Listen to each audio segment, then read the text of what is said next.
আরে আরে, পেঁপে গাছে তো অনেক পেঁপে ধরে গেছে। কিছুটা পেঁপে না পারলে তো ডালটা ভেঙেই পড়ে যাবে। অনেক পাশেই আবার আতা গাছ আছে, আতা গাছেও অনেক আতা ধরে আছে। অনেকগুলো ছোট ছোট আতা ধরে আছে, কিছুটা আতা পাড়াও দরকার। দেখি আতা গাছে আতা কিছুটা পাই কিনা।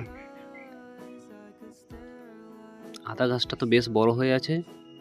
দেখি ওই দূরে দু একটি আতাও দেখতে পাওয়া যাচ্ছে। আতা গাছটা অনেক বড় আছে। আতা গাছ থেকে কয়েকটি আতা পাড়তে হবে আজকে, এবং কয়েকটি পেঁপেও পারবো। এই তো পেরে নিয়েছি, কয়েকটি আতা পেরেছি এবং সেই সঙ্গে কয়েকটি পেঁপেও পেরেছি।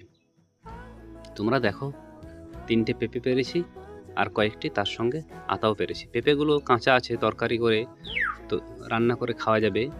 আর আতাগুলি এখন একটু শক্ত আছে, কিন্তু 2 দিন বাড়িতে রাখলেই পেকে যাবে। এবং আতাগুলি দেশি আতা, খুব মিষ্টি। ছোট আতা হলেও দেশি এবং খুবই মিষ্টি।